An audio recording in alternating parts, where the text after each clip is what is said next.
Hello friends, তোমরা কেমন আছো? আমি কিন্তু বেশ ভালো আছি। তো আজকে এই ডিম চিংড়ির খিচুড়িটা তোমাদের সাথে শেয়ার না করলেই নয়। তো চলে আসলাম একটা লং ভিডিও নিয়ে। তো অবশ্যই কিন্তু রেসিপিটা সম্পূর্ণ দেখো। তো যেই বাটির মাপে আমি মুগ ডালটা নিয়েছি, সেই বাটির মাপ নিয়েই কিন্তু আমি চালটা নিয়েছি। তো প্রথমে আমি একটা বাটির হাফ মুগ ডাল নিয়েছি, একটু শুকনো খোলা এটা ভালো মতন ভেজে নিয়েছি। তারপরে ঠিক সেই পরিমাণ চালও নিয়েছি। এবার চাল আর ডালটাকে ভালো মতন ধুয়ে বেশ খানিকক্ষণের জন্য ভিজিয়ে রেখে দেবো। তো রেসিপিটা কিন্তু আগেই বললাম, সম্পূর্ণ ভিডিওটা দেখো, নাহলে কিন্তু তোমরা বুঝতে পারবে না যে এই খিচুড়িটা আমি কিভাবে বানিয়েছি। এবার চাল আর ডালটাকে একটু ভালো মতো ধুয়ে নিয়ে তার মধ্যে দিয়েছিলাম একটা বড় সাইজের পেঁয়াজ কুচোনো, 2 রকম আলু মানে মিষ্টি আলু আর এমনি আলু, কাজু কিশমিশ আর চিনেবাদাম। আর এখানে মশলা বানিয়ে নিয়েছিলাম আদা, রসুন আর কাঁচা লঙ্কার একটা পেস্ট। এবার কড়াইতে তেল দিয়ে প্রথমে 2 রকম আলুকে একটু লাল লাল করে ভেজে তুলে নেব। তো এই খিচুড়িতে তোমরা আদার্স সবজিও কিন্তু ব্যবহার করতে পারো। এরপরে যেটা মেন বিষয় সেটা হচ্ছে চিংড়ি মাছ। তো চিংড়ি মাছটাকে আমি একটু নুন হলুদ মাখিয়ে একটু ভেজে তুলে নিয়েছি। তোমরা এখানে একটু ছোটো সাইজের চিংড়িও ব্যবহার করতে পারো। আর একটা ডিমকেও আমি ভেজে তুলে নিয়েছিলাম। এরপরে কড়াইতে বেশ খানিকটা তেল দিয়ে তার মধ্যে প্রথমে ফোড়নে দিলাম 2টো তেজপাতা, 2টো শুকনো লঙ্কা আর 2টো এলাচ আমি একটু ফাটিয়ে দিয়েছিলাম, আর দিয়েছিলাম গোটা জিরে। এরপরে যে আমি একটা পেঁয়াজ কুচিয়ে রেখেছিলাম সেটাও আমি এর মধ্যে দিয়ে দিলাম। একটু বড় সাইজেরই পেঁয়াজ আমি কুচিয়ে নিয়েছিলাম। এরপরে দিয়েছিলাম একটা টমেটো কুচি। এবার কটা মশলাকে একটু খানিকক্ষণ ভেজে নেব।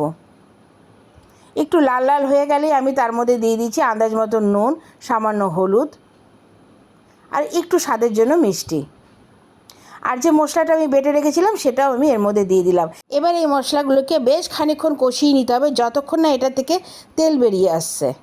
এটা যখন দেখবে যে প্রায় কষানো হয়ে গেছে, তার মধ্যেই কিন্তু তোমরা বাদামগুলো দিয়ে দেবে, কাজু বাদাম, কিশমিশ আর ওই চিনে বাদামটা ঠিক এই সময় কিন্তু অ্যাড করবে।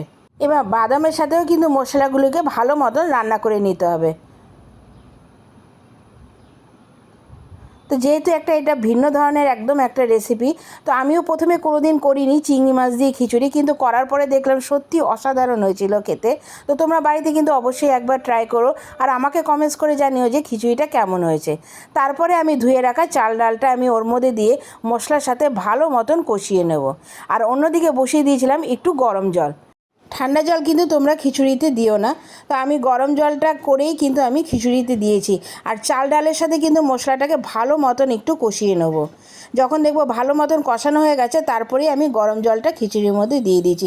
তো তোমরা এই জলটা একটু পরিমাণ মতন বুঝে দিও, যাতে চাল আর ডালটা ভালো মতন সেদ্ধ হয়ে যায়। যেহেতু এটা মুগ ডাল, একটু তো সময় লাগবে সেদ্ধ হতে। এরপরে ভেজে রাখা আলুগুলো দিয়ে দিয়েছিলাম। এরপরে প্রায় 20 মিনিটের জন্য এটা আমি রান্না করে নিয়েছি। এবার তোমরা এটা ঢেকে রেখে দেবে। প্রায় 20 মিনিট পরে আমি তোমাদেরকে দেখাচ্ছি যে এটা কতটা হয়েছে। তো চাল ডাল আলু সবই কিন্তু মোটামুটি সেদ্ধ হয়ে গেছে। তো যখন দেখবে সব কিছু প্রায় সেদ্ধ হয়ে গেছে, তারপরেই তোমরা ডিম আর চিংড়িটা খিচুড়ির মধ্যে দিয়ে দেবে। তো ডিম আর চিংড়িটা দেওয়ার পরে কিন্তু খুব একটা সময় লাগে না আর খিচুড়িটা হতে। তো তারপরে আমি দিয়ে দিয়েছিলাম একটু গরম মশলার গুঁড়ো, আর ঠিক নামানোর আগে দিয়ে দিয়েছিলাম 1 চামচের মতন ঘি। তো রেসিপিটা কেমন লাগলো অবশ্যই কিন্তু আমাকে কমেন্টস করে জানাবে। আর যদি রেসিপিটা তোমাদের ভালো লেগে থাকে তাহলে একটা লাইক, কমেন্টস আর এটা বন্ধুদের সাথে শেয়ার করে দিও। আর তোমরা যদি ফেসবুক থেকে রেসিপিটা দেখে থাকো তাহলে আমাকে ফলো করে দিও। আর যদি ইউটিউব থেকে দেখে থাকো তাহলে আমার চ্যানেলটা সাবস্ক্রাইব করে দিয়ে বেল বাটনটা টিপে দিয়ে আমার পাশে থেকো, যাতে যে কোনো রেসিপি আমি শেয়ার করব তার নোটিফিকেশান সবার আগে তোমাদের কাছে পৌঁছে যায়। তো নামানোর আগে দিয়ে দিয়েছিলাম কয়েকটা চেরা কাঁচা লঙ্কা। তো কেমন লাগলো আমাকে কিন্তু কমেন্টস করতে তোমরা ভুলে যেও না। তো যাই হোক, সেদিন ছিল বৃষ্টির দিন, আর খেয়ে দিয়ে ওঠার পরেই নেমে গেল ঝমঝমে বৃষ্টি। তো আসবো আবার একটা নতুন রেসিপি নিয়ে, আবার দেখা হবে। এখনের জন্য টাটা।